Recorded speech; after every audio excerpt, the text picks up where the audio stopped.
بسم الله الرحمن الرحيم.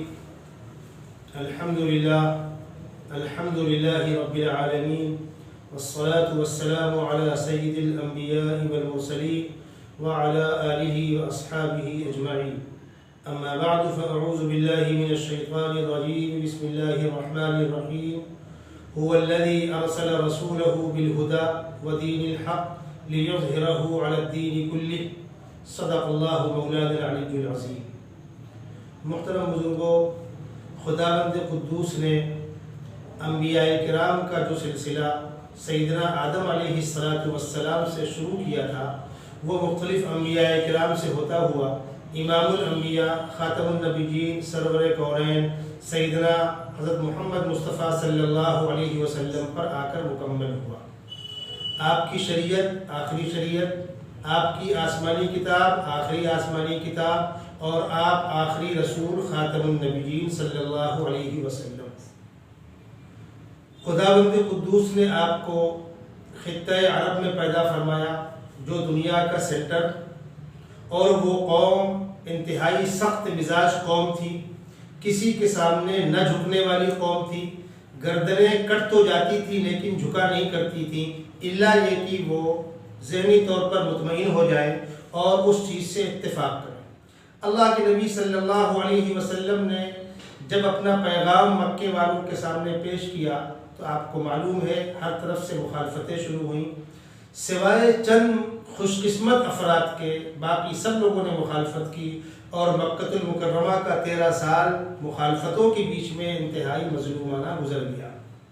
وہ چند خوش قسمت صحابہ جنہوں نے شروع دور میں یا چند دنوں کے بعد اسلام میں داخل ہو کر اللہ کے نبی صلی اللہ علیہ وسلم کا ساتھ دیا اور اسلام کی خاطر ہر چھوٹی بڑی قربانی قبول کی، ہر چھوٹی بڑی قربانی کے لیے اپنے آپ کو پیش کیا، ان قربانی دینے والوں میں اور ان عظیم ہستیوں میں، مقدس ترین ہستیوں میں خلفائے راشدین سیدنا ابوبکر صدیق، سیدنا عمر فاروق، سیدنا عثمان غنی، سیدنا علی مرتضیٰ کرم اللہ وجہہ رضوان اللہ تعالی علیہم اجمعین ہیں۔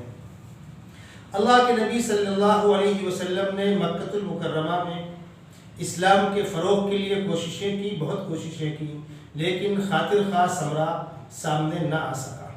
پھر حکم خداوندی کے تحت آپ نے مکۃ المکرمہ سے مدینہ منورہ کی جانب ہجرت فرمائی۔ وہاں جانے کے بعد بھی دشمنان اسلام نے آپ کو سکون سے بیٹھنے نہیں دیا۔ دوسرے سال جنگ بدر، تیسرے سال جنگ احد، 5ویں سال جنگ خندق، اور 6ٹھے سال جب آپ اپنے صحابہ کرام کو لے کر عمرے کے مقصد سے مکۃ المکرمہ تشریف لا رہے ہیں تو حدیبیہ کے مقام پہ آپ کو روک دیا گیا۔ کافی بحث مباحثے، اختلافات، نزاعات کے بعد بالآخر ایک صلح نامہ مرتب ہوا جس کو صلح حدیبیہ کہا جاتا ہے۔ اس صلح کا فائدہ یہ ہوا کہ اب جنگوں سے اطمینان ہو گیا، وہ صلاحیتیں اور وہ انرجی جو دفاع پر خرچ ہو رہی تھی اب وہ اسلام کی اشاعت اور اسلام کے فروغ کے لیے خرچ ہونے لگی۔ بالآخر 2 سال کے بعد جب مکے والوں نے عہد شکنی کی، یہ معاہدہ اصلاً 10 سال کے لیے ہوا تھا، لیکن مکے والوں کی جانب سے عہد شکنی کی بنا پر یہ معاہدہ ٹوٹ گیا، اور سن 8 میں اللہ کے نبی صلی اللہ علیہ وسلم اپنے جانثار، اپنے چہیتے صحابہ کے 10,000 کے لشکر کو لے کر مکے میں داخل ہوتے ہیں اور مکہ فتح ہوتا ہے۔ فتح مکہ کے بعد آپ نے کتابوں کے اندر بارہا پڑھا ہوگا کہ مکہ امن کے ساتھ فتح ہوا ہے، مکہ بلا کسی خون خرابے کے فتح ہوا ہے، اور مکے والوں کو اللہ کے نبی صلی اللہ علیہ وسلم نے صرف اور صرف خدا کی رضا کے لیے معاف کیا، اور اپنے صحابہ کو حکم دیا تم سب ان کو معاف کر دو، ان کو سینے سے لگا لو، یہ تمہارے بھائی ہیں۔ آپ کے اس اخلاق کو دیکھ کر، اس پیار و محبت کو دیکھ کر مکے والے پانی پانی ہو گئے، اور مکے کا تقریباً 80% طبقہ حلقہ بگوش اسلام ہو گیا، اور اس کے بعد ان لوگوں نے اسلام کے لیے عظیم ترین خدمات انجام دی۔ مثلا فتح مکہ کے بعد فوراً یہ لشکر بجانب طائف اور بجانب حنین روانہ ہوتا ہے، تو مکے والے اللہ کے نبی صلی اللہ علیہ وسلم کے ساتھ ہوئی، جب اسلامی لشکر مدینے سے مکہ المکرمہ آ رہا ہے فتح مکہ کے لیے تو ان کی تعداد 10,000 ہے، لیکن جب یہی لشکر اب اگلی جنگ کے لیے جا رہا ہے حنین کی جانب تو ان کی تعداد 12,000 ہے۔ اتنی بڑی تعداد، الحمدللہ۔ یہ 2,000 کون افراد تھے، کہاں سے آئے تھے؟ یہ اہل مکہ تھے جو حلقہ بگوش اسلام ہوئے تھے، اور پھر ان لوگوں نے زندگی کی آخری سانس تک اسلام کے لیے ہر چھوٹی بڑی قربانی پیش کی۔ فتح مکہ کے بعد غزوہ حنین کے بعد غزوہ تبوک، اس لیے کہ فتح مکہ کے بعد خطہ حجاز میں اسلام کو غلبہ تو نصیب ہوا تھا، لیکن دنیا کی بڑی طاقتیں اب اپنے لیے خطرہ محسوس کر رہی تھیں، اور وہ مسلمانوں کو کوئی بڑا نقصان پہنچانے کی سازش کر رہی تھی۔ اللہ کے نبی صلی اللہ علیہ وسلم کو جب اس سازش کا علم ہوا کہ روم کا بادشاہ مدینے پر حملہ کرنے کی سازش کر رہا ہے، تو آپ نے فرمایا اس کے آنے سے پہلے ہم خود آگے بڑھ کر اس کو ٹکر دیتے ہیں اور ہم اس کو مقابلے کی دعوت دیتے ہیں۔ چنانچہ آپ تیز گرمی کے موسم میں اپنے جانثار صحابہ کو لے کر اس مقام تک گئے، تبوک تک بہت لمبا فاصلہ ہے، بیچ میں ریگستان کے علاقے ہیں، تیز گرمی تھی، لیکن الحمدللہ آپ کی اس پیش قدمی کا فائدہ یہ ہوا کہ دشمن کی پنڈلیاں کانپ گئیں اور سامنے آنے کی ہمت نہ ہو سکی، اور غزوہ تبوک بلا کسی جنگ کے کامیابی کے ساتھ یوں مکمل ہوا کہ دشمن کی ہمت ٹوٹ گئی، کمر ٹوٹ گئی۔ غزوہ تبوک سے فراغت کے بعد حضرت صلی اللہ علیہ وسلم نے اگلے سال سیدنا ابوبکر صدیق رضی اللہ تعالی عنہ کی عمارت میں مسلمانوں کے قافلے کو حج کے لیے روانہ کیا، اور سن 10 میں آپ بذات خود تشریف لے گئے حج کرنے کے لیے۔ جب مسلمانوں کو معلوم ہوا کہ آقا صلی اللہ علیہ وسلم تشریف لا رہے ہیں حج کے لیے، تو کچھ لوگ تو مدینے سے آپ کے ساتھ ہو گئے، اور پورے خطہ حجاز سے اور دور دراز علاقوں سے لوگوں نے مکے کا رخ کیا اور آقا صلی اللہ علیہ وسلم کے ساتھ حج میں شرکت فرمائی، جس کی تفصیلات آپ نے بارہا پڑھی۔ حج کر کے آپ فارغ ہوئے، ذی الحجہ میں حج ہوتا ہے، محرم، صفر اور ربیع الاول میں خالق کائنات نے آپ کو اپنے پاس واپس بلا لیا۔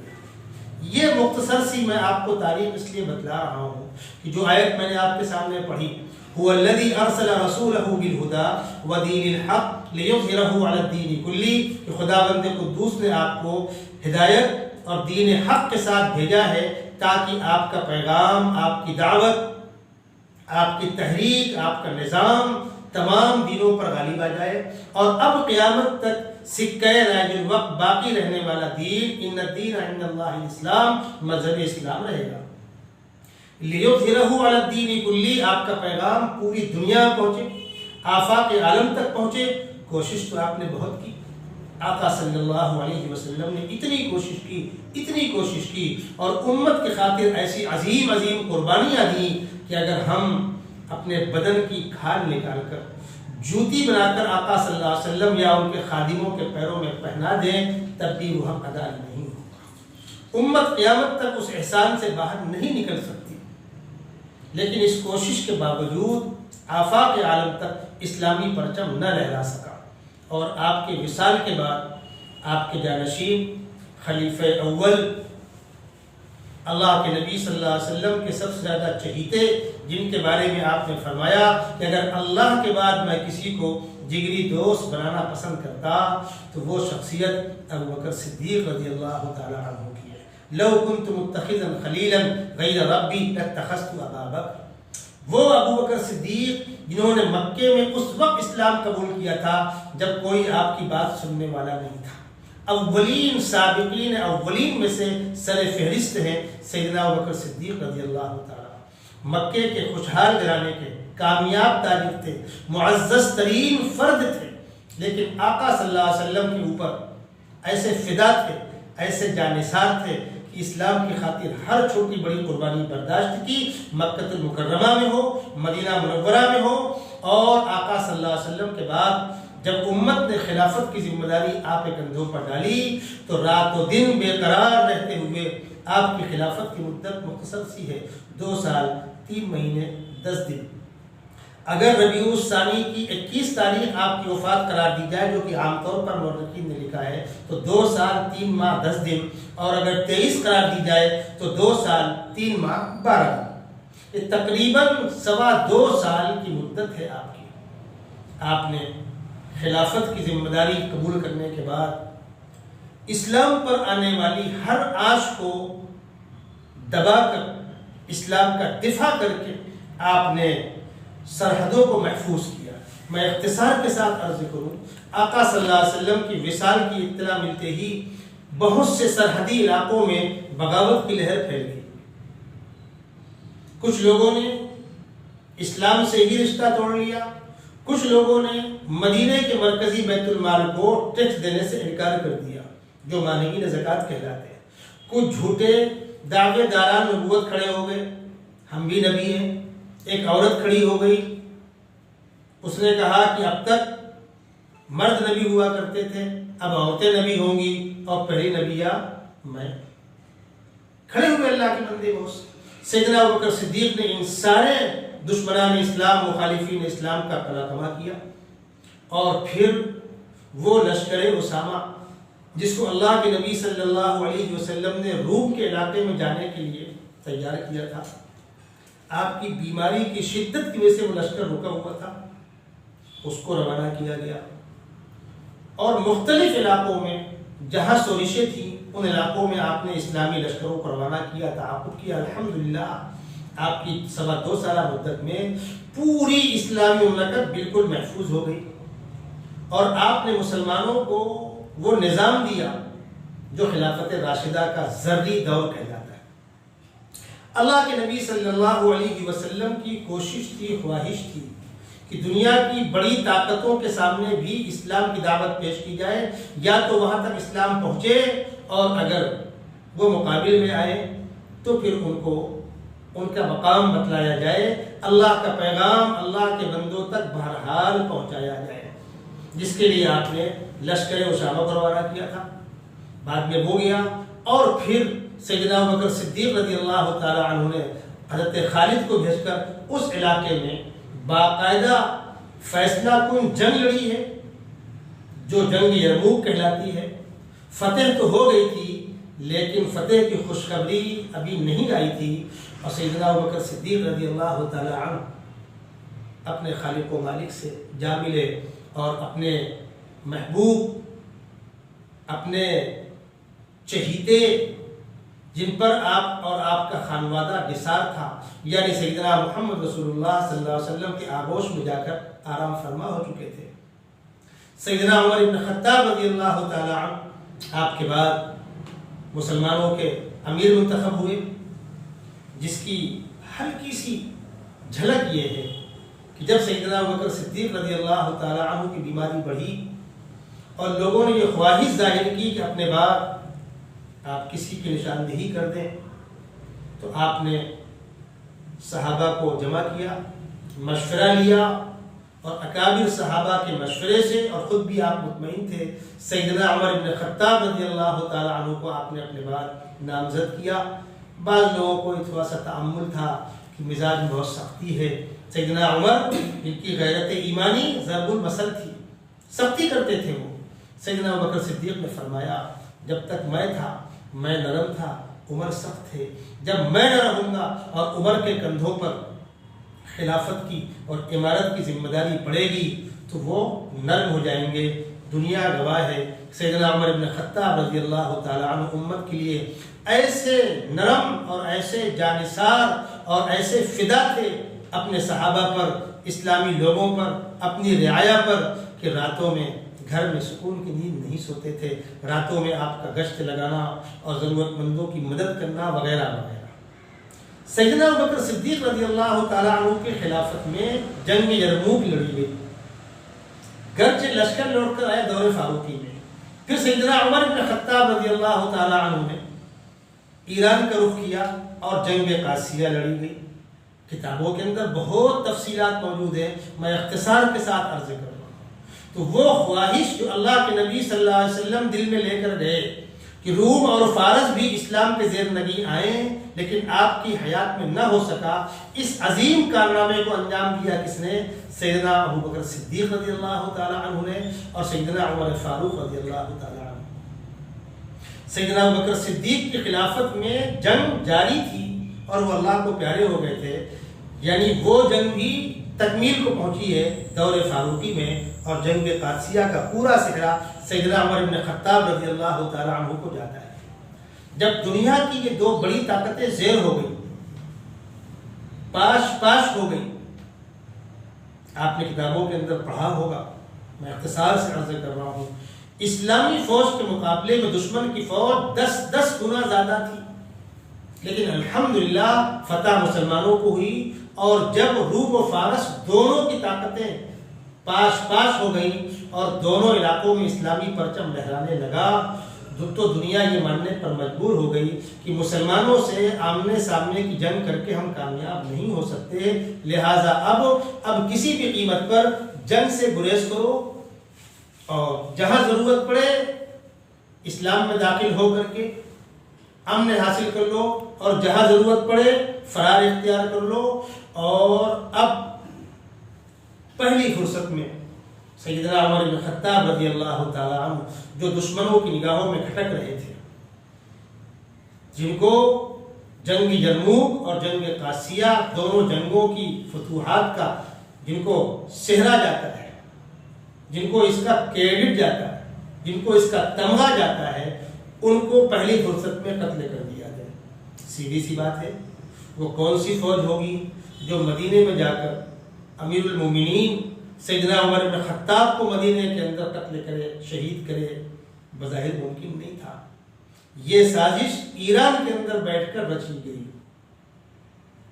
کچھ سازشی قسم کے لوگ سر جوڑ کر بیٹھے اور انہوں نے طے کیا کسی بھی قیمت پر عمر بن خطاب رضی اللہ تعالی عنہ ان کو ختم کر دیا جائے، اس لیے کہ لکھنے والوں نے یہ بھی لکھا ہے کہ اگر عمر بن خطاب مزید 10 سال زندہ رہ گئے ہوتے یا عمر جیسا ایک عمر اور پیدا ہو گیا ہوتا تو دنیا کے اندر اسلام کے ماسوا کوئی مذہب نظر نہ آتا۔ سیدنا عمر بن خطاب رضی اللہ تعالی عنہ کو شہید کرنے کی پلاننگ کر لی گئی۔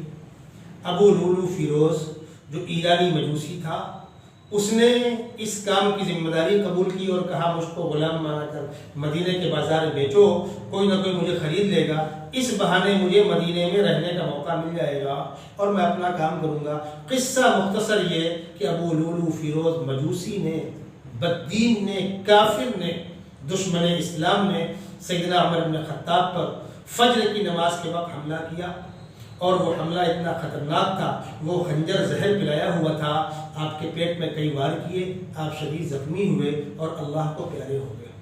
سیدنا عمر بن خطاب رضی اللہ تعالی عنہ کو جب نیزہ لگا اور حالات ایسے بنے کہ اب زندگی بہت دنوں نہیں رہے گی، آتے کٹ چکی تھی، جو کھاتے تھے وہ آتوں سے باہر آ جاتا تھا، تو صحابہ کرام کی خواہش ہوئی کہ آپ اپنے بعد خلیفہ نامزد کر دیجئے۔ تو آپ نے فرمایا کہ ایک طریقہ وہ ہے جو اللہ کے نبی صلی اللہ علیہ وسلم امت کو دے کر گئے تھے، یعنی خلیفہ کا انتخاب امت کر لے، اور ایک طریقہ وہ ہے کہ ایک خلیفہ اپنے ماں بعد دوسرے خلیفہ کو نامزد کر دے، جس طرح سیدنا ابوبکر صدیق رضی اللہ تعالی عنہ نے مجھے نامزد کیا تھا۔ ان استخلف فإن ابا بکر قد استخلف وإن لم استخلف فإن رسول اللہ لم يستخلف۔ اگر میں خلیفہ نامزد کروں تو ابوبکر صدیق نے ایسا ہی کیا تھا، اور اگر نامزد نہ کروں تو اللہ کے نبی بھی ایسا ہی کر کے گئے تھے۔ فرمایا میں اس دور کے 6 چنندہ افراد، بہت غور سے اس بات کو سنیے گا، اللہ کے نبی صلی اللہ علیہ وسلم نے 10 خوش قسمت صحابہ کو دنیا میں رہتے ہوئے جنت کی خوشخبری سنائی تھی، جو عشرہ مبشرہ کہلاتے ہیں۔ ان عشرہ مبشرہ میں سے 6 افراد کا نام آپ نے منتخب کیا کہ ان 6 افراد کو میں چنتا ہوں، یہ بیٹھ کر کے آپس میں خلیفہ کا انتخاب کر لیں گے۔ وہ 6 کون تھے؟ سیدنا عثمان غنی رضی اللہ تعالیٰ، سیدنا علی مرتضیٰ کرم اللہ وجہہ، حضرت طلحہ، حضرت زبیر، سعد بن وقاص، عبد الرحمن بن عوف۔ یہ 6 اکابر صحابہ ہیں جو عشرہ مبشرہ بھی ہیں، اللہ کے نبی کے منظور نظر بھی ہیں۔ ابو بکر صدیق بھی ان پہ اعتماد کرتے تھے، عمر فاروق بھی ان پہ اعتماد کرتے تھے، اور ان 6 افراد نے بیٹھ کر آپس کے مشورے سے 6 میں سے 3 کم کر لیا، آپس میں 3 بچے، اور جب 3 بچے کون کون؟ سیدنا عثمان غنی، سیدنا علی مرتضی اور سیدنا عبد الرحمن ابن عوف۔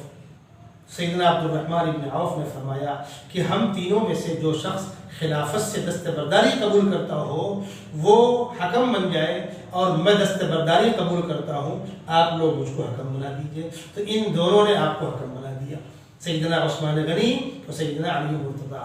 آپ نے مشورہ کیا، غور کیا، دونوں سے پوچھا۔ یہ بات کوئی رافضی نہیں بتلائے گا، کوئی شیعہ نہیں بتلائے گا، کوئی دشمن صحابہ نہیں بتلائے گا کہ عبد الرحمن ابن عوف سیدنا عثمان غنی سے پوچھ رہے ہیں کہ کس کا انتخاب کر دوں آپ دونوں میں، تو وہ کہتے ہیں علی مرتضی کو آپ ذمہ داری دے دیجیے۔ حضرت علی سے پوچھتے ہیں تو وہ کہتے ہیں عثمان غنی کو آپ ذمہ داری دے دیجیے، اس لیے کہ دونوں آپس میں ساڑھو ہیں۔ حضرت علی اللہ کے نبی صلی اللہ علیہ وسلم کے چچزاد بھائی ہیں، ان کو آپ کی چہیتی بیٹی فاطمہ الزہرا منسوب ہے، سیدنا عثمان غنی کو آپ کی 2 بیٹیاں منسوب تھی، رقیہ اور ام کلثوم۔ اسی بنیاد پر آپ کو ذی النورین کہا جاتا ہے۔ حضرت علی عشرہ مبشرہ میں سے ہیں تو عثمان غنی بھی عشرہ مبشرہ میں سے ہیں۔ بالآخر اکثر اکابر صحابہ کی رائے کے پیش نظر سیدنا عثمان غنی کو خلیفہ چنا جانا ہے۔ اس بات کو دنیا نوٹ کرے، حضرت عثمان غنی کو خلیفہ منتخب کرنے میں سب سے پہلی بیعت اور سب سے پہلا ووٹ، بیعت کا مطلب کہ میں آپ کے ہاتھ پر اللہ کے نام پر یہ قسم کھاتا ہوں کہ آپ کے خلاف حکم عدولی نہیں کروں گا، آپ کے حکم کی تعمیل کروں گا، آپ کو بڑا مانتا ہوں، اس کو بیعت کہتے تھے۔ سیدنا عثمان غنی کے ہاتھ پر سب سے پہلی بیعت حضرت علی کرم اللہ وجہہ نے کی۔ وہ سلسلہ فتوحات کا جس کا آغاز سیدنا ابوبکر صدیق نے کیا تھا، اور جو آگے بڑھتے بڑھتے سیدنا عمر فاروق کی خلافت میں نصف دنیا تک اسلامی پرچم لہرا رہا تھا، اس علاقے کو، اس خطے کو مزید توسیع ملی سیدنا عثمان غنی رضی اللہ تعالیٰ عنہ کی خلافت کے دور میں۔ آپ کا دور لمبا ہے، تقریباً 12 سال کا دور ہے۔ شروع کے 6-7 سال کا دور بڑی عافیت اور بہت کامیابی کے ساتھ گزرا۔ اب ذرا غور کیجیے، ایران کے اندر بیٹھ کر اسلام کو نقصان پہنچانے کی جو سازش رچی گئی تھی، اور جس سازش کی بنیاد پر سیدنا عمر بن خطاب رضی اللہ تعالیٰ عنہ کو شہید کیا گیا تھا، اب اسی سازش کی اگلی کڑی وہ کیا؟ سیدنا عثمان غنی کے خلاف ماحول بنایا جائے، ان کو بدنام کیا جائے، اور حضرت علی اور عثمان غنی میں آپس میں اختلاف دکھایا جائے فرضی طور پر۔ میں آپ کو بتلا دوں، کہنے کو لوگ بہت کچھ کہتے ہیں، کوئی ابوبکر صدیق رضی اللہ تعالیٰ عنہ کو مطعون کرتا ہے، کوئی عمر فاروق کو مطعون کرتا ہے، کوئی عثمان غنی کو مطعون کرتا ہے۔ مطعون کرنے والوں رافضیوں یا رافضیوں کے نمائندوں، کان کھول کر سن لو، حضرت علی کا شیخین سے یا عثمان غنی سے کوئی اختلاف نہیں تھا۔ یہ اختلاف آپ ثابت کرتے ہیں۔ حضرت علی کرم اللہ وجہہ دور صدیقی میں، دور فاروقی میں، دور عثمانی میں آپ مشیر کار تھے، تینوں خلفاء کے وزیر عدل و انصاف تھے، آپ حکومت کے ساتھ مل کر کام کرتے تھے۔ وہ سارے فرضی افسانے، حضرت علی ناراض ہیں، بیٹی فاطمہ الزہرا ناراض ہیں، ابوبکر صدیق نے فاطمہ کو دھکے دے دیے، برا بھلا کہہ دیا، لعنت ہو ان لوگوں پر، منہ کالا ہو ان لوگوں کا جو اس قسم کے غلط الزامات لگاتے ہیں۔ حقیقت حال یہ بالکل نہیں۔ سیدنا عثمان غنی کے خلاف ماحول بنایا جا رہا ہے، اور کیا شوشہ چھوڑا جا رہا ہے؟ سیدنا عثمان غنی بنو امیہ کے ہیں، حضرت علی بنو ہاشم کے ہیں، بنو امیہ افضل ہیں بنو ہاشم سے۔ میں یہ بات کہہ دینا چاہتا ہوں، اللہ کا نبی صلی اللہ علیہ وسلم کا خاندان بنو ہاشم یقیناً افضل الامت ہے، اس سے انکار نہیں ہے، لیکن پیغمبر کے خاندان سے مراد، پیغمبر کے اہل بیت سے مراد پیغمبر علیہ السلام کی 11 بیویاں۔ کیا وہ 11 بیویاں سب کی سب بنو ہاشم کی تھیں؟ پیغمبر کی بیوی ہو گئی، رشتہ ہو گیا۔ پیغمبر کے 4 خلفاء، 2 آپ کے خسر، 2 آپ کے داماد، ضروری نہیں بنو ہاشم کے ہوں۔ پیغمبر کا خسر ہونا اہل بیت ہونے کے لیے کافی نہیں۔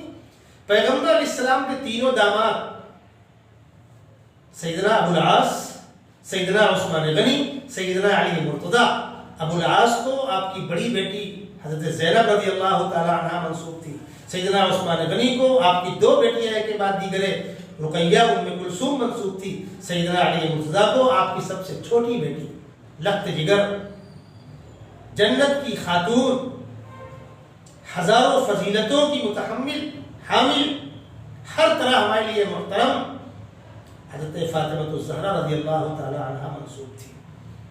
آپ سوچئے کہ پیغمبر علیہ السلام نے جن تین دامادوں کو اپنی دامانی کے لیے منتخب کیا وہ آپ کے گھر والے نہیں کہلائیں گے؟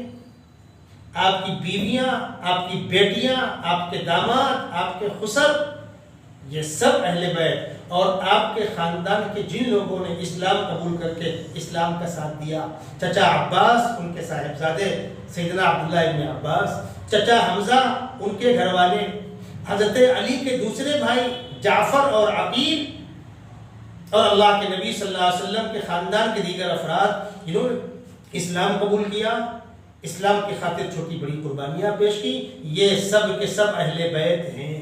تو یہ بنو امیہ اور بنو ہاشم میں رقابت کا سافسانہ اور رقابت کے داستان اور رقابت کے افسانے، یہ سب رافضیوں کے گڑھے ہوئے افسانے ہیں۔ حقیقت یہ ہے کہ سیدنا علی مرتضیٰ کا نہ سیدنا ابوبکر صدیق سے کوئی اختلاف تھا، نہ سیدنا عمر فاروق سے کوئی اختلاف تھا، نہ سیدنا عثمان غنی سے کوئی اختلاف تھا، نہ ازواج مطہرات سے کوئی اختلاف تھا۔ بہرحال سیدنا عثمان غنی رضی اللہ تعالی عنہ کے خلاف ایسا ماحول بنایا گیا، ایسی سازشیں رچی گئیں کہ ماحول گندا ہوا، اور انہی سبائیوں اور بلوائیوں نے وہ عبداللہ ابن سبا جو یمن کا یہودی تھا، اسلامی لبادہ اوڑھ کر مدینے میں آیا تھا، یہ ایران کے اندر بیٹھ کر جو سازش رچی گئی تھی وہ بھی یہودیوں کی در پردہ سازش کا نتیجہ تھا۔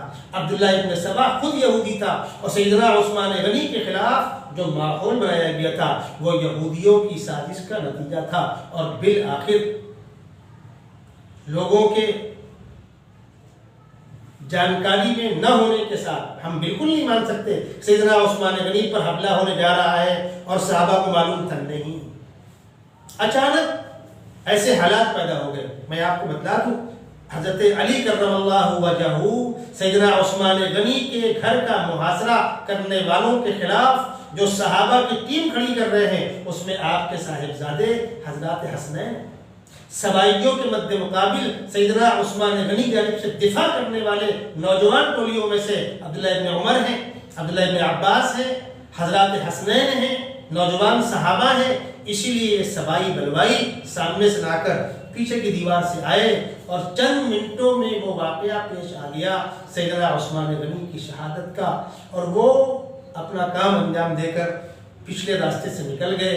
جب ان کی اہلیہ نے بالا خانے پر چڑھ کر آواز دی، مسلمانوں عثمان غنی شہید کر دیے گئے۔ وہ داماد رسول 80 سال کی عمر ہے جس نے اسلام کی خاطر عظیم ترین قربانیاں پیش کی ہیں، اللہ کے نبی کے اشارے پر بڑی بڑی رقمیں خرچ کی ہیں۔ غزوہ تبوک کے موقع پر جب عثمان غنی بہت بڑی مقدار میں پیسے اور اونٹ اور سامان لے کر آئے تو اللہ کے نبی صلی اللہ علیہ وسلم عثمان غنی کے اس سامان کو ہاتھ میں لیتے تھے، اٹھاتے اور چھوڑتے تھے اور فرماتے تھے، خداوندہ عثمان سے میں راضی ہوں، تو عثمان سے راضی ہو جا، خداوندہ عثمان سے میں راضی ہوں، تو عثمان سے راضی ہو جا۔ اور آپ فرماتے تھے میں عثمان کو دنیا کے اندر جنت کی خوشخبری سنا رہا ہوں۔ سیدنا عثمان غنی کو مطعون کرنے والوں اپنی آخرت کی فکر کو، آقا صلی اللہ علیہ وسلم ان کو دنیا کے اندر جنت کی خوشخبری سنا رہے ہیں، اپنی 2 بیٹیاں ان کو دے رہے ہیں، اور جب دونوں بیٹیوں کا انتقال ہو گیا اور عثمان غنی مغموم رہنے لگے تو آپ نے فرمایا اب میری کوئی بیٹی نہیں رہی، چونکہ بڑی بیٹی زینب کا انتقال ہو چکا تھا، اور آخری بیٹی فاطمہ الزہرا حضرت علی کے ساتھ منسوب تھی، اب آپ کی کوئی بیٹی نہیں تھی۔ تو سیدنا عثمان غنی کی دلجوئی کے لیے فرمایا اگر میری کوئی بیٹی اور ہوتی تو میں وہ بھی عثمان غنی کے ساتھ بیاہ دیتا۔ عثمان غنی کا خون، عثمان غنی کی شہادت سراسر ہنڈا گردی تھی اور ظلم تھا اور سازش کا نتیجہ تھا۔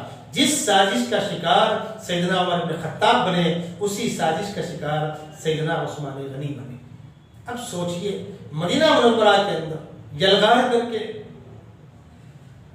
صحابہ کی آنکھوں میں دھول جھونک کر دھوکہ دے کر خاموشی کے ساتھ پچھلی دیوار سے آ کر سیدنا عثمان غنی کو روزے کی حالت میں 80 سال کی عمر ہے قرآن پاک کی تلاوت کرتے ہوئے آپ کے سینے پر خنجر مارا گیا، اور جو بدن سے خون نکل کر قرآن پاک کے ورق پر گرا ہے وہ قرآن کی آیت تھی فَسَيَكْفِيكَهُمُ اللَّهُ وَهُوَ السَّمِيعُ الْعَلِيمُ۔ اس کا بدلہ خدا لے گا۔ قاتلین عثمان مردود ہیں، ملعون ہیں، جہنمی ہیں، لیکن کنڈیشن ایسی تھی، حالات ایسے تھے کہ متعین کرنا آسان نہیں تھا، ایک ہجوم تھا، ہنگامہ تھا۔ اب سیدھی بات ہے کہ سیدنا عثمان غنی رضی اللہ تعالی عنہ کے بعد امت میں حضرت علی سے افضل تو کوئی نہیں تھا۔ امت نے ان کے ہاتھ پر بیعت کی، لیکن بدقسمتی یہ تھی کہ وہ سبائی اور بلوائی اور سازشی اسی مجمع کے اندر شامل تھی۔ کچھ لوگوں نے بیعت کی، کچھ وہاں سے ہٹ گئے۔ بقرعید یعنی ذی الحجہ 8، 9، 10، 11، 12 یہ حج کے ایام ہیں۔ ابھی حج کو ایک ہفتہ گزرا تھا، 18 ذی الحجہ کو یہ واقعہ پیش آ گیا۔ اکابر صحابہ اکثر حج کرنے گئے ہوئے تھے۔ ام المؤمنین حضرت عائشہ صدیقہ رضی اللہ تعالی عنہ حج کرنے گئی ہوئی تھی۔ مدینے سے لوگوں نے جا کر مکے میں صحابہ کو اطلاع کی کہ عثمان غنی مدینے کے اندر شہید کر دیے گئے۔ یا اللہ، یہ کیسے ہو گیا؟ اور سیدنا علی کرم اللہ وجہہ اب ہمارے خلیفہ ہیں، ہمارے امیر ہیں، لیکن ان کے ارد گرد یہی سبائی ہے۔ ہم یہ چاہتے ہیں کہ قاتلین عثمان سے پہلی فرصت میں قصاص لیا جائے اور حضرت علی سے اس کے سلسلے میں بات کی جائے۔ حضرت عائشہ رضی اللہ تعالی عنہ مکے سے نکلی، بصرہ کی جانب گئیں، لوگ جمع ہوئے، اور حضرت علی کوفہ میں ہیں۔ حضرت علی چلے وہاں سے، آپ کا دارالخلافہ مدینہ منورہ سے منتقل ہو کر کوفہ آ گیا تھا۔ تفصیل کے موقع نہیں ہے۔ حضرت علی کے نمائندوں نے سیدہ عائشہ صدیقہ ام المؤمنین حضرت عائشہ صدیقہ رضی اللہ تعالیٰ عنہ سے پوچھا کہ آپ لوگ کیا چاہتے ہیں یا آپ کیا چاہتی ہیں؟ انہوں نے فرمایا قاتلین عثمان سے قصاص لیا جائے۔ حضرت طلحہ، حضرت زبیر جو عشرہ مبشرہ میں سے ہیں، یہ بھی کہہ رہے ہیں قاتلین عثمان سے قصاص لیا جائے۔ اکابر صحابہ کہہ رہے ہیں قاتلین عثمان سے قصاص لیا جائے۔ حضرت علی کیا فرما رہے ہیں؟ وہ فرما رہے ہیں میں بالکل قصاص لوں گا، لیکن تھوڑا حالات سازگار ہو جائے، حالات نارمل ہو جائے۔ اس کنڈیشن میں آپس میں گفتگو جاری ہے۔ سیدنا عثمان غنی کی شہادت کے غم میں ایک اشتعال ہے، جذبات ہیں۔ ادھر شام کا علاقہ، سیدنا امیر معاویہ رضی اللہ تعالی عنہ جو ایک لمبے عرصے سے وہاں گورنر تھے، دور فاروقی سے وہاں گورنر تھے، اس علاقے میں سیدنا عثمان غنی کی ہمدردی کے جذبے بڑھت رہے۔ آپ نے پڑھا ہوگا بالآخر حضرت عائشہ اور حضرت علی میں گفتگو جاری ہے۔ حضرت علی فرما رہے ہیں کہ میں بالکل قصاص لوں گا، تھوڑا حالات نارمل ہو جائیں، آپ لوگ میرا ساتھ دیجیے۔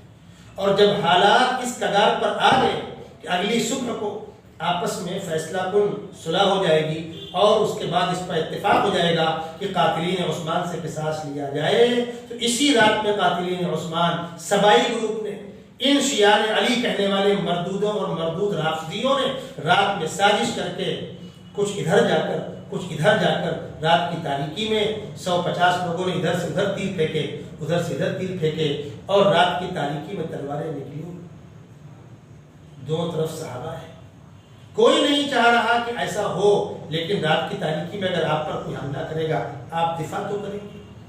بعض صحابہ نے ام المؤمنین حضرت عائشہ صدیقہ رضی اللہ تعالیٰ عنہ سے عرض کیا کہ آپ آ کر مجمع میں سمجھا دیجئے۔ وہ جب مجمع میں آئی اپنے خیمے سے نکل کر تو لوگ سمجھے کہ عائشہ آ گئی اور جذبات برانگیختہ ہوئے، اور ادھر وہ مردود سبائی قاتلین عثمان، انہوں نے پوری یلغار کی حضرت عائشہ صدیقہ رضی اللہ تعالیٰ عنہ کو ختم کر دینے، شہید کر دینے، ان کو جس طرح کی تکلیف ممکن ہو تکلیف پہنچانے کے لیے۔ تیروں کی بوچھار ہو رہی ہے، پتھراؤ ہو رہا ہے، اور حضرت عائشہ صدیقہ رضی اللہ تعالی عنہا پر حملے کی پوری کوشش کی جا رہی ہے، حضرت علی نے منع کیا، صحابہ نے اس کا دفاع کیا، اور بالآخر حضرت عائشہ رضی اللہ تعالی عنہا جس اونٹ پر سوار تھی اس اونٹ کے پیر کاٹے گئے، اونٹ گرا، حضرت عائشہ کا ہودج گرا، وہ زخمی ہوئی۔ یہاں رک کر میں ایک بات کہنا چاہتا ہوں، بڑے درد بڑے افسوس کے ساتھ کہنا چاہتا ہوں کہ لوگوں نے حق اور باطل کا یہ معیار طے کیا ہے کہ جو علی کے خلاف آوے وہ باغی۔ ذرا ایک جملے پر غور کیجیے گا، جو علی کے سامنے آوے وہ باغی، تو حضرت طلحہ کیا شمار ہوں گے، حضرت زبیر کیا شمار ہوں گے، حضرت عائشہ صدیقہ رضی اللہ تعالیٰ عنہ کیا شمار ہوں گی، وہ اکابر صحابہ کیا شمار ہوں گے۔ آپ کہتے ہیں وہ سامنے آئے تھے، ہم کہتے ہیں سامنے نہیں آئے تھے، مصالحت کی گفتگو جاری تھی۔ تم نے رات کی تاریکی میں دونوں طرف سے مسلمانوں میں آپس میں تلواریں لڑوا دیں اور تقریباً 10,000 مسلمانوں کا خون بہا، اکابر صحابہ شہید ہوئے۔ اللہ اللہ کر کے تلواریں اپنے نیام میں گئیں۔ صبح ہونے کے بعد میں بہت ڈرتے ہوئے کہہ رہا ہوں، بہت ڈرتے ہوئے الفاظ استعمال کر رہا ہوں۔ حضرت علی کرم اللہ وجہہ میدان تشریف لائے، ساتھ میں آپ کے بڑے صاحبزادے حضرت حسن رضی اللہ تعالیٰ عنہ نے آ کر صحابہ کی لاشیں دیکھی، زار و قطار رو رہے ہیں اور فرما رہے ہیں خدا بندہ تو گواہ رہنا، میں عثمان کے خون سے بیزار ہوں، میں قاتلین عثمان سے بیزار ہوں، میں سوائیوں بلوائیوں سے بیزار ہوں، اور علی کاش کہ تو 20 سال پہلے مر گیا ہوتا، یہ دن دیکھنے کی نوبت نہ آتی۔ کیوں؟ انہی لاشوں میں سے حضرت طلحہ رضی اللہ تعالیٰ عنہ کی لاش تھی جو عشرہ مبشرہ میں سے ہیں، اللہ کے نبی صلی اللہ علیہ وسلم کے انتہائی چہیتے ہیں، جنہوں نے جنگ احد میں اللہ کے نبی کا دفاع کیا تھا، بدن پر 80 زخم آئے تھے اور ایک ہاتھ ایسا شل ہوا تھا زندگی بھر کام نہیں کرتا تھا۔ آقا صلی اللہ علیہ وسلم فرما رہے ہیں جس کو زمین پر جنت کا دولہا دیکھنا ہو وہ طلحہ کو دیکھے، ان کی لاش بھی وہاں پڑی ہوئی تھی۔ یہ اکابر صحابہ کو کسی نے نہیں مارا، بلوائیوں نے، سوائیوں نے، رافضیوں نے، مردود و ملعونوں نے چن چن کر اکابر صحابہ پر حملہ کیا۔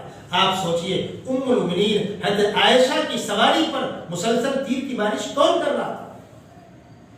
سیدنا حسن رضی اللہ تعالیٰ عنہ نے فرمایا ابا جان جنت کے دلہے کی لاش پڑی ہے۔ حضرت علی کرم اللہ وجہہ آئے، اس ہاتھ کو چومتے تھے اور زار و قطار ہوتے تھے اور فرماتے تھے خدا بندہ تو گواہ رہنا، میں عثمان کے خون سے بیزار ہوں، میں اس سے بیزار ہوں، ہم نہیں سمجھ سکے کیا ہوا، ہم کو تو یہ اطلاع دی گئی کہ سامنے والوں نے غداری کر کے ہم پر حملہ کر دیا، اور ادھر کے اکابر صحابہ کہہ رہے ہیں ہم کو اطلاع دی گئی ادھر کے لوگوں نے غداری کر کے ہم پر حملہ کر دیا۔ حضرت علی چل کر ام المؤمنین حضرت عائشہ صدیقہ رضی اللہ تعالیٰ عنہ کے قریب گئے اور فرمایا اما جان تکلیف پہنچی ہو تو مجھے معاف کی، تکلیف پہنچی ہو تو مجھے معاف کیجیے گا، میں نہیں سمجھا تھا کہ یہ کیا ہو رہا ہے، جو ہوا غلط فہمی میں ہوا۔ آپ ام المؤمنین ہیں، آپ پیغمبر کی سب شہیدی بیوی ہیں، آپ کے اوپر منافقین نے زنا کی تہمت لگائی تھی تو خدا قدوس نے قرآن میں آپ کی عظمت میں آپ کی برات میں ایک رکوع نازل کیا ہے، ان الذین جاءوا بالافک عصبۃ منکم لا تحسبوه شرا لکم بل هو خیر لکم۔ پیغمبر کی اس بیوی کو آپ باغیہ کہیں گے؟ پیغمبر کی اس بیوی کو آپ علی کرم اللہ وجہہ کا مد مقابل کہہ کر نعوذ باللہ ان پر لعنت عام کریں گے؟ جس کی برات میں قرآن رکوع نازل کر رہا ہے، جس کی گود پر پیغمبر کا سر رکھا ہوا ہے اور پیغمبر نے آخری سانسیں لی ہیں، جس کے حجرے میں پیغمبر آرام فرما رہے ہیں، جو پیغمبر صرف چہیتی بیوی ہے اور جو عورتوں کے مسائل میں امت کی سب سے بڑی معلمہ ہے، جن کی احادیث کو محدثین نے بڑے احترام کے ساتھ نقل کیا ہے۔ جب صحابہ آپس میں کسی مسئلے میں الجھتے تھے تو کہتے چلو ام المؤمنین عائشہ صدیقہ رضی اللہ تعالیٰ عنہ کے پاس، آپ سرسری طور پر اہل بیت کے نام پر حضرت علی کو الگ کر دیں گے، باقی صحابہ اہل بیت کے نام پر آپ نے چند افراد کو چن لیا، علی، حسن، حسین، فاطمہ، اور باقی خانوادہ پیغمبر، بیویاں، آپ کی 3 بیٹیاں، آپ کے 3 داماد، آپ کے 2 خسر، خلفائے راشدین۔ بہرحال یہ ہوا، بات لمبی ہو رہی، میں بات کو سمیٹ رہا ہوں۔ ان سوائیوں اور بلوائیوں نے ایک ٹکراؤ تو یہ پیدا کیا اور اس میں اکابر صحابہ کو چن چن کے مارا گیا. خاص طور پر حضرت طلحہ اور زبیر جنگ میں تلوار لے کر نکلنا نہیں چاہ رہے تھے، ان کو چن کے مارا گیا. حضرت زبیر رضی اللہ تعالیٰ عنہ کی حضرت علی سے ملاقات ہوئی تو انہوں نے فرمایا زبیر تمہیں یاد نہیں کہ اللہ کے نبی نے فرمایا تھا کہ ایک وقت آئے گا تم علی کے مقابل میں آؤ گے اور ناحق آؤ گے. حضرت زبیر نے کہا مجھے یاد آ گیا، میں آپ کے مقابل نہیں آتا. نکل کر جا رہے تھے، تاک کر ان پر حملہ کیا گیا، ان کو شہید کیا گیا. اس حملے کے ذمہ دار کون؟ کیا ہم نعوذ باللہ حضرت علی کو ذمہ دار کرائیں گے؟ نہیں. ادھر کے اکابر صحابہ کو یہی سبائی بلوائی مار رہے تھے اور ادھر کے اکابر صحابہ کو یہی سبائی بلوائی مار رہے تھے. میں ان لوگوں کو یاد دلانا چاہتا ہوں جو کہتے ہیں کہ جو فلاں کو قتل کرے گا وہ باغی گروپ ہوگا. ہم بھی کہتے ہیں باغی گروپ ہے.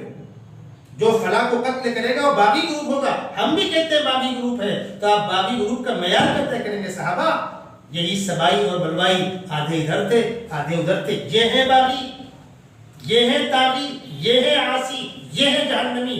صحابہ کی شان میں ادنا سے ادنا گستاخی کرو گے یا ان کی شان جو باتیں نہیں ہیں وہ ان پر کمنٹ کرو گے. کوئی سیدنا ابوبکر صدیق پر کمنٹ کرے گا، عمر فاروق پر کمنٹ کرے گا، عثمان غنی پر کمنٹ کرے گا، علی مرتضیٰ پر کمنٹ کرے گا، ام المؤمنین عائشہ صدیقہ، حضرت طلحہ، زبیر وغیرہ وغیرہ صحابہ پر کمنٹ کرے گا، مرتے وقت کلمہ نصیب نہیں ہوگا.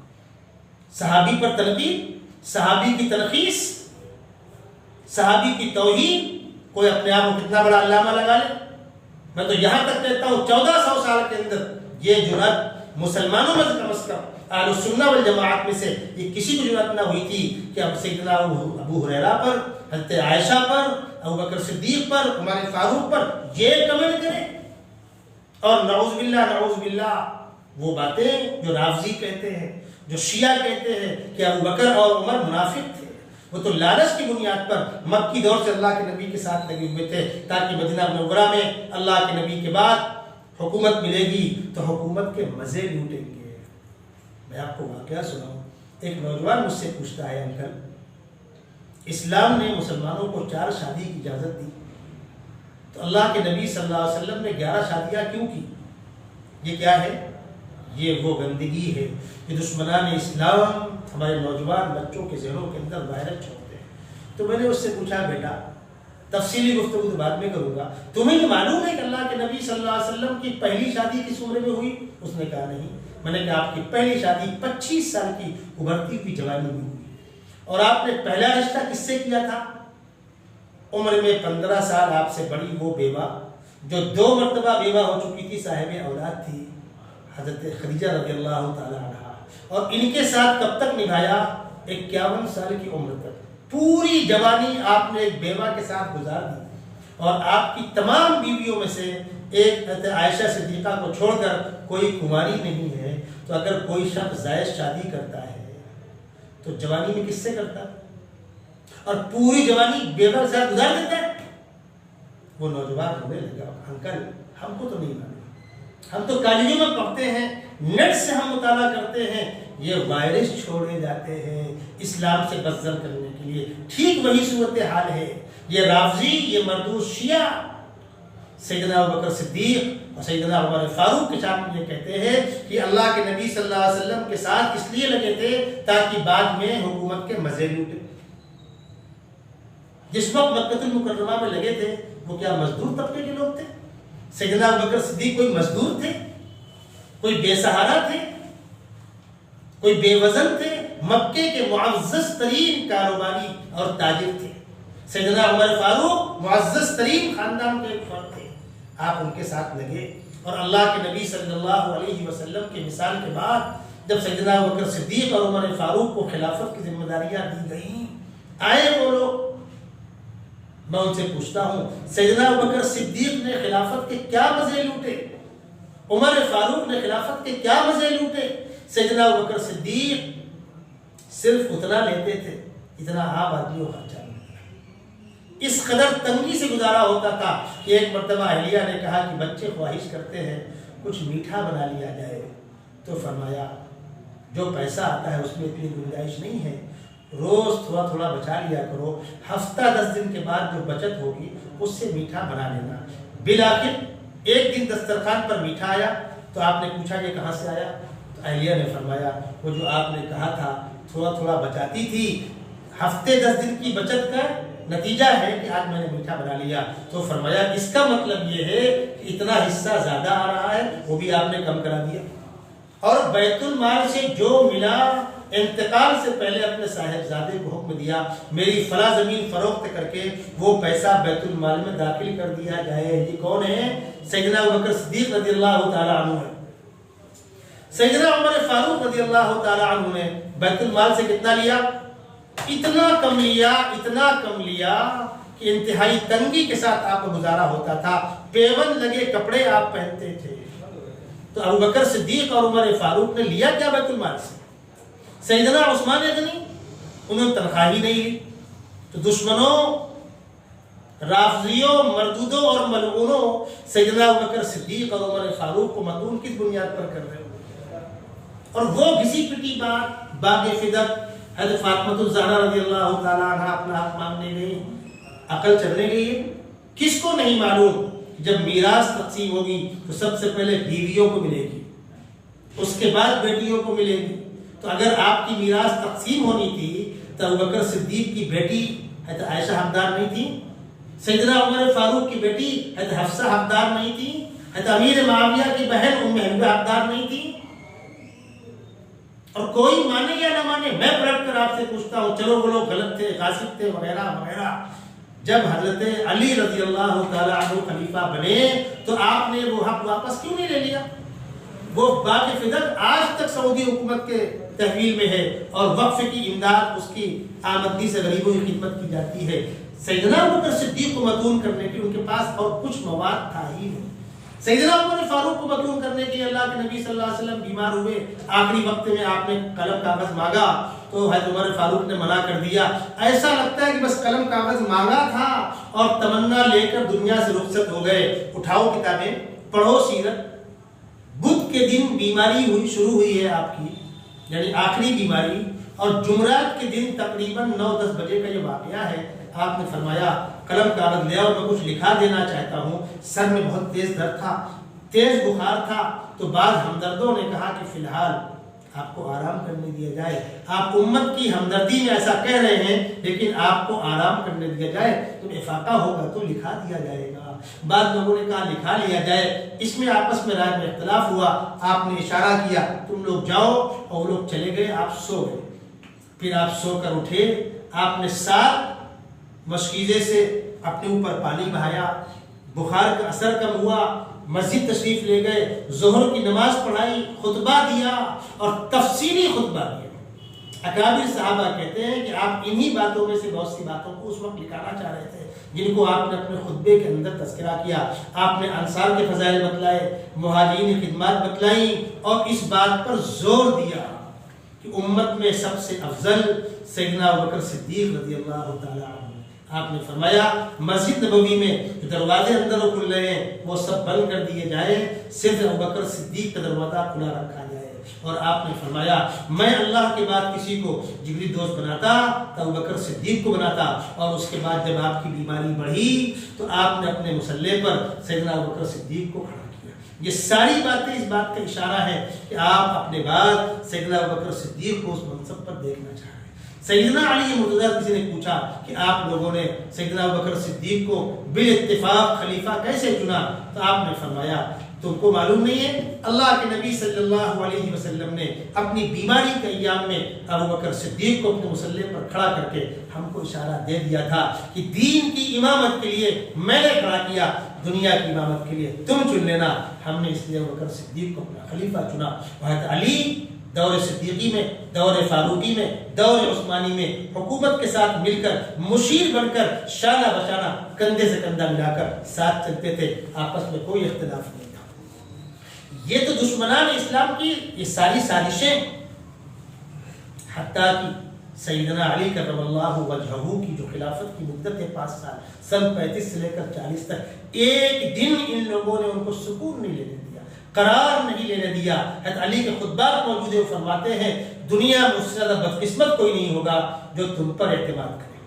اور جب جب ایسے حالات بنے کی مصالحت ہو جائے گی اور قاتلین عثمان سے قصاص لیا جائے گا۔ ان سبائیوں اور بلوائیوں نے ایسے حالات پیدا کیے کہ نہ صلح ہو پائے نہ سکون نصیب ہو پائے۔ سیدنا علی، سیدنا طلحہ زبیر، حضرت عائشہ میں جنگ دکھائی جاتی ہے، سیدنا علی مرتضیٰ اور شام والوں میں آمنے سامنے جنگ دکھائی جاتی ہے۔ وہ علاقے کیوں بیزار ہوئے؟ قاتلین عثمان سے قصاص پہلے لیا جائے۔ حضرت علی فرماتے تھے میں قصاص لوں گا لیکن حالات ویسے ہو جائیں۔ دو طرف بڑے تھے، نہ ہم ان کو الزام دیتے ہیں، نعوذ باللہ نعوذ باللہ، 1000 مرتبہ استغفار پڑھنے کے بعد کہتا ہوں، حضرت علی خون عثمان سے بالکل بیزار تھے، اس سے آپ کا کوئی تعلق نہیں تھا، قاتلین عثمان کو آپ بالکل حمایت نہیں کر رہے تھے، لیکن ایسے حالات تھے کہ بروقت قصاص لینا ممکن نہیں تھا۔ اور دوسری طرف جو اکابر صحابہ وہ کہہ رہے تھے اگر ابھی قصاص نہیں لیا گیا تو پھر یہ بے قابو رہیں گے اور یہ کسی موقع پر آپ کو بھی ختم کر دیں گے اور قصاص لینا ممکن نہیں ہوگا۔ اور بالآخر انجام کار وہی ہوا کہ جب ایسے حالات بنے، حضرت امیر معاویہ، حضرت علی کی فوجیں آمنے سامنے آئیں، لمبے عرصے تک خط و کتابت چلی، ٹکراؤ بھی ہوا۔ سیدھی سی بات ہے، حضرت علی خلیفہ برحق ہیں، حضرت علی داماد رسول ہیں، اہل بیت میں سے ہیں۔ اگر کوئی امیر معاویہ، حضرت امیر معاویہ رضی اللہ تعالیٰ عنہ حضرت علی میں تقابل کر رہا ہے، سیدھی سی بات ہے، حضرت علی کرم اللہ وجہہ خلیفہ برحق ہیں۔ لیکن صحابہ کی جانب سے، مملکت اسلامیہ کے ایک بڑے طبقے کی جانب سے جو مطالبہ ہو رہا تھا کہ قاتلین عثمان سے پہلے قصاص کیا جائے، اس بات میں بھی وزن تھا۔ دونوں بڑے ہیں، حضرت علی اپنی جگہ محترم ہیں، حضرت امیر معاویہ کاتبین وحی میں سے ہیں، اللہ کے نبی کے سگے سالے ہیں، اور حضرت معاویہ کو سیدنا عمر فاروق نے گورنر بنایا تھا۔ حضرت عمر کسی کو گورنر بنائے معمولی بات نہیں ہے۔ بہرحال قصہ مختصر یہ کہ جب اکابر صحابہ کے مشوروں سے اور دباؤ سے دونوں طرف کے لوگ اس بات پر تیار ہوئے کہ اب تلواریں نیام کے اندر کر دی جائیں گی، مصالحت ہو جائے گی، تو سن 40 میں جس سازش کی جاتی ہے کہ مسلمانوں کے 3 بڑے چہرے ہیں، سیدنا علی کرم اللہ وجہہ، سیدنا امیر معاویہ، سیدنا عمرو بن عاص۔ حضرت علی کوفہ میں ہیں، حضرت امیر معاویہ شام میں ہیں، حضرت عمرو بن عاص مصر میں ہیں۔ ان تینوں بڑے چہروں کو ایک ساتھ اڑا دو، اسی سازش کا حصہ، جس سازش کا شکار سیدنا عمر فاروق بنے، سیدنا عثمان غنی بنے، اکابر صحابہ بنے، اسی سازش کی اگلی کڑی حضرت علی، حضرت امیر معاویہ، حضرت عمرو بن عاص، سب کو ایک ساتھ اڑا دو۔ 17 رمضان مبارک کو حضرت علی کوفے کی جامع مسجد تشریف لا رہے ہیں فجر کی نماز پڑھانے کے لیے۔ 3 بدقسمت ان تینوں جگہوں پر فٹ کر دیے گئے۔ عبد الرحمن ابن ملجم کوفے میں حضرت علی کو شہید کرنے کے لیے، عبداللہ ابن بکر تمیمی حضرت معاویہ کو قتل کرنے کے لیے، اور عمرو ابن بکر تمیمی حضرت عمرو ابن عاص کو شہید کرنے کے لیے۔ تینوں مقامات پر فجر کے وقت تینوں پر حملہ کرنا ہے۔ حضرت معاویہ اپنی کسی مجبوری کی بنیاد پر باہر نہیں نکلے تو یہاں تو کچھ ہوا ہی نہیں۔ عمرو ابن عاص آ رہے تھے، ان پر حملہ ہوا لیکن وہ حملہ کارگر نہ ہوا، وہ شہید نہ ہو سکے۔ سیدنا علی کرم اللہ وجہہ جامع مسجد کوفے میں تشریف لائے۔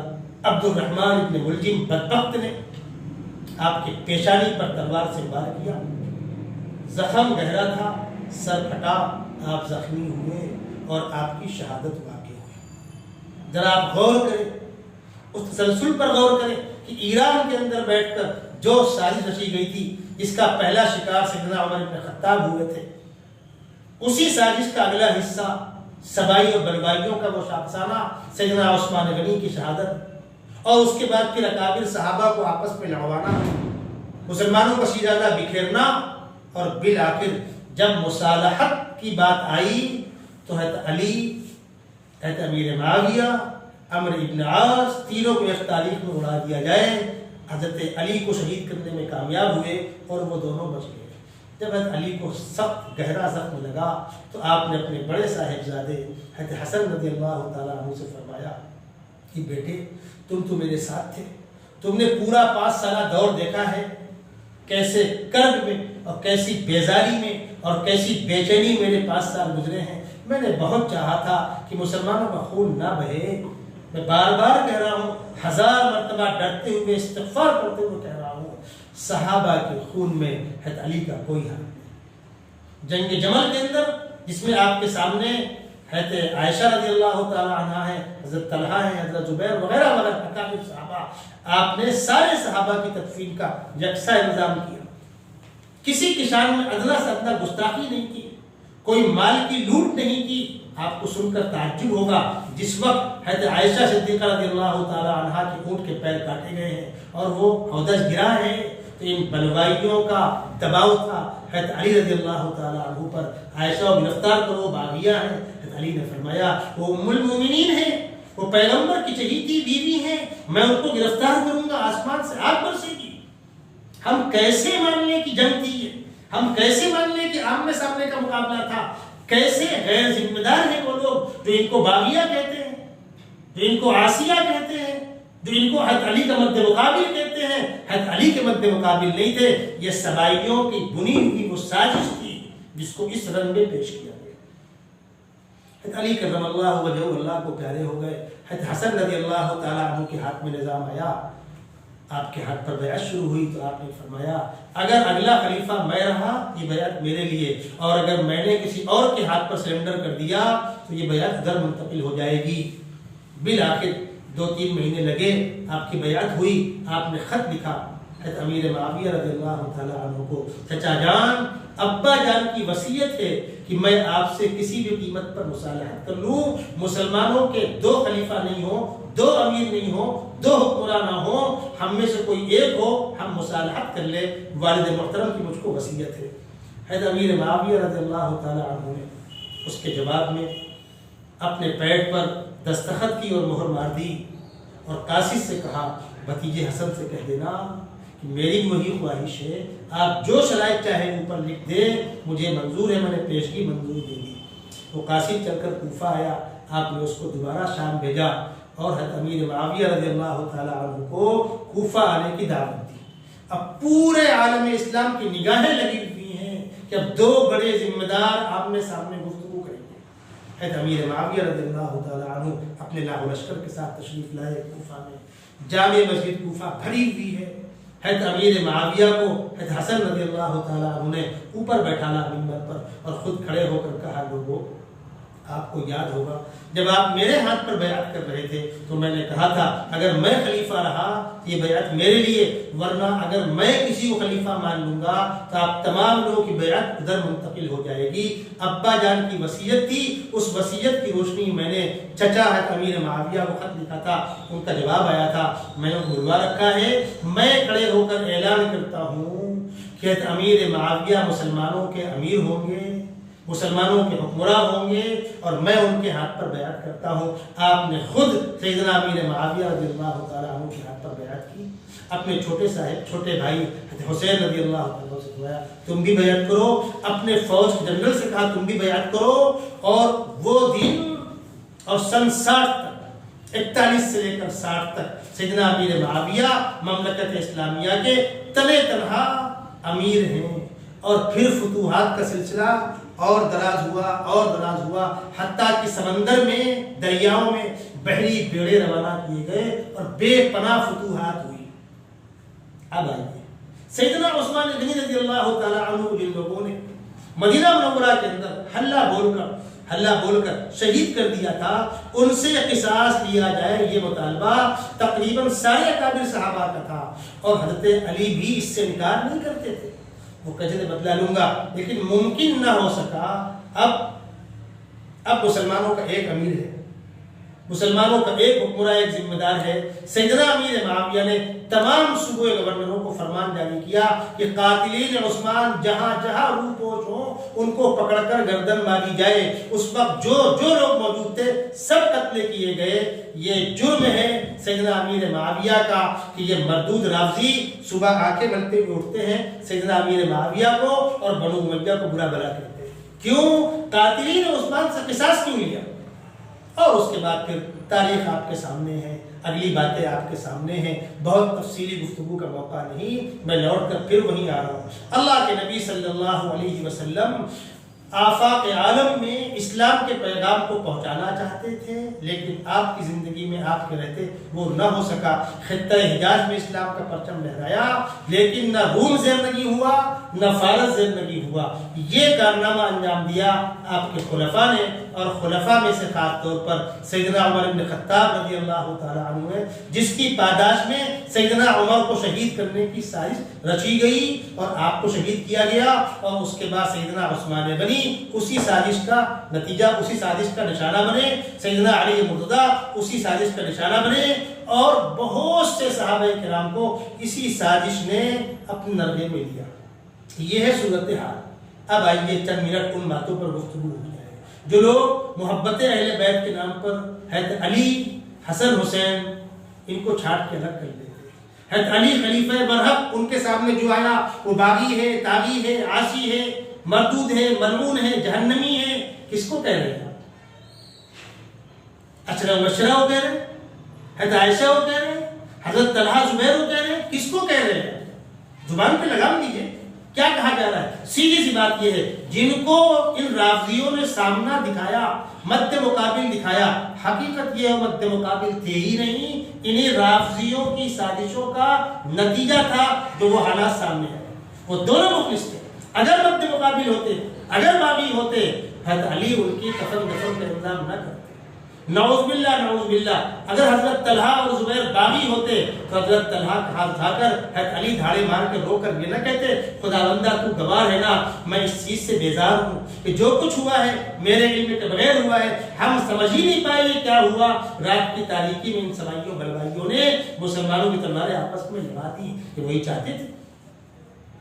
اور دین کے نام پر چند افراد کو، مذہب کے نام پر چند افراد کو الگ کر لینا، خلفائے راشدین کی شان میں گستاخی کرنا، وہ اکابر صحابہ جن کی روایتوں سے کتابیں بھری ہوئی ہیں، سیدنا ابو ہریرہ رضی اللہ تعالی عنہ، عبداللہ ابن عمر، حضرت عائشہ صدیقہ رضی اللہ تعالی عنہ، یا عبداللہ ابن مسعود، جن کی روایتوں سے کتابیں بھری ہوئی ہیں، نعوذ باللہ نعوذ باللہ، ان کی شان میں اگر ہمارے ذہن میں غلط فہمی آئے کہ کچھ چھپا لیا، کچھ بچا لیا، ڈر کے رکھ لیا، اگر یہی کہنا ہے تو پھر آئیے سیدھا سیدھا جو رافضی کہتے ہیں کہ اللہ کے نبی ابو بکر اور عمر کے ڈر سے قرآن کے 10 پارے امت کو دے نہ سکے۔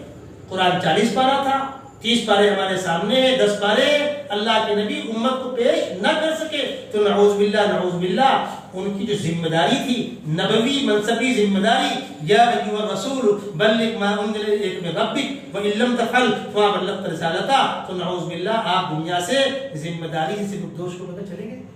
کیا کہنا چاہتے ہیں؟ اگر یہی بدتمیزیاں کرنی ہے، یہی بدزبانیاں کرنی ہے، تب تو کوئی نہیں بچے گا، تب تو پیغمبر بھی نہیں بچیں گے۔ اور جس طبقے کا ہم سہارا لے کر، جس طبقے کی اگلی ہوئی چیزوں کو چاٹ کر ہم بیان کرتے ہیں اور اس کو اسلامی تاریخ کا حصہ قرار دینے کی ناپاک کوشش کرتے ہیں، تو پھر ان کی پوری باتیں کہیے نا، پھر آپ صحابہ کو مرتد کہیے نا، اور کوشش تو آپ کی وہی ہے۔ سیدھی سی بات یہ ہے، صحابی کا صحابی ہونا ہی کافی ہے اس کے اتھارٹی ہونے کے لیے۔ بڑا سے بڑا محدث کسی صحابی پر کمنٹ نہ کر سکا، بخاری اور مسلم ابو ہریرہ پر کمنٹ نہ کر سکے، پورے احترام کے ساتھ ان کی روایت لی گئی۔ بخاری اور مسلم حضرت عائشہ پر کمنٹ نہ کر سکے، حضرت طلحہ زبیر پر کمنٹ نہ کر سکے، عثمان غنی پر کمنٹ نہ کر سکے۔ تو ایک طرف پیغمبر کی بشارتیں ہیں اور ایک طرف تاریخ کا یہ بھنگار ہے۔ تاریخ کے بھنگار سے ہم پیغمبر کی احادیث کا انکار کر دیں گے، تاریخ کی مغلظات سے ہم قرآن کی حقیقت کا انکار کر دیں گے۔ اور اگر کسی کو یہی کرنا ہے شوق سے کرے، اپنی آخرت کی فکر کرے، ہم سارے ہی اس قسم کے لوگوں کے لیے ہدایت کی دعا کر سکتے ہیں۔ اور اگر کسی کو اپنی بات سے رجوع کرنا ہے، جن مغلظات کو ڈالا گیا نیٹ کے اوپر اس کو نکالیے، ان کو وہاں سے حذف کیجیے، تاکہ یہ لگے کہ آپ نے رجوع کیا ہے۔ میں بک دوں، میں کسی کی بہن پر الزام لگا دوں، کسی کی بیوی پر الزام لگا دوں، زنا کی، آوارگی کی، وغیرہ وغیرہ، اور بعد میں کہوں میں اس ایشو کو ختم کرنا چاہتا ہوں، اس الزام کا کیا ہوگا؟ سیدنا ابو ہریرہ کے ساتھ میں گستاخی ہوئی، اس کا کیا ہوگا؟ حضرت عائشہ کے ساتھ میں گستاخی ہوئی، حضرت طلحہ زبیر کے ساتھ میں گستاخی ہوئی، شیخین کے ساتھ میں گستاخی، اس کا کیا ہوگا؟ امت کا متفقہ عقیدہ ہے، ہمارے درمیان بڑا سے بڑا ولی قطب غوث و ابدال وہ صحابی کے پیر کی دھول کو نہیں پہنچ سکتا. صحابی کی شان میں گستاخی کرنے والے اللہ آپ کو ہدایت کی توفیق نصیب فرمائے, توبہ کی توفیق نصیب فرمائے. میں آخر میں چلتے چلتے کہوں گا, محبت اہل بیت کے نام پر ایک نئی شریعت نہ گڑھی جائے, ایک نیا سسٹم, ایک نئی فکر نہ پیش کی جائے. اہل بیت کا مصداق پیغمبر اسلام کا پورا خاندان, اور ہم علی اعلان کہتے ہیں پیغمبر اسلام کے خاندان کی شان میں ادنا سے ادنا گستاخی کرنے والا بدترین مجرم, وہ آپ کی بیویوں کی شان میں ہو کہ آپ کی بیٹیوں کی شان میں ہو, اور خاص طور پر بیٹی فاطمہ الزہرا, حضرت علی, حضرات حسنین, ان کی شان میں ادنا سے ادنا گستاخی کرنے والا بدترین مجرم ہے. لیکن خانوادہ پیغمبر اتنا ہی نہیں ہے, حضرت عباس ان کا خاندان بھی ہے, حضرت حمزہ ان کا خاندان بھی ہے, حضرت علی کے 2 بھائی جعفر اور عقیل ان کا خاندان بھی ہے. ان سب کو شامل کر کے محبت اہل بیت کا پیغام امت تک پہنچایا جائے گا. اللہ تبارک و تعالی ہم کو اپنے رسول کے صدقے, رسول کی محبت کے صدقے, ان کے خادموں کے جوتیوں کے طفیل صحابہ سے سچی پکی عقیدت, محبت اور عظمت کا رشتہ برقرار رکھنے کی توفیق عطا فرمائے. وآخر دعوانا الحمد للہ.